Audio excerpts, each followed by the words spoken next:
Hey there, we are tracking our tropical overview. Now, the latest update as of 7 a.m. from the National Hurricane Center has lowered the chance of development in the Atlantic Ocean to 30% over the next 5 days. Here's the deal. This area of convection has kind of weakened just a little bit. It is battling the Saharan air layer, that Saharan dust that's been hanging out across the Atlantic basin.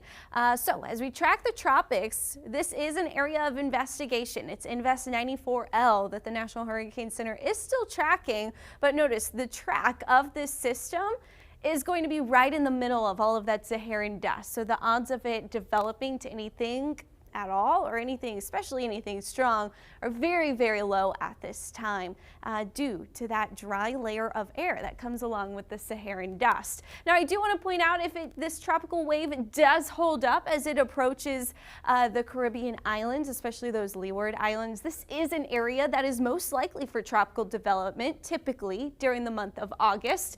We see that most likely development right there near those Leeward Islands, and there are kind of three paths that the system could take based on some of those upper level steering winds that we would be looking at. Speaking of those steering winds and wind shear, there's not a lot of it in the development zone. That's why the National Hurricane Center yesterday thought there was a better chance of development by the time we got to Friday or Saturday. But I think there's just too much of that Saharan dust in the atmosphere. We also have plenty warm ocean waters. Now, they're not the warmest temperatures out there in the Atlantic Basin right now, due in part to some of that dust, but we are above 80 degrees where that development is possible. On our hurricane development checklist, we need the 80-degree temperatures, the low wind shear, and a disturbance, which we do have that tropical wave, but we don't have moist air. We have no dust, or we don't have the moist air. We do have dust in our atmosphere, so that is limiting that development. Speaking of the dust, let's track any impacts to South Texas.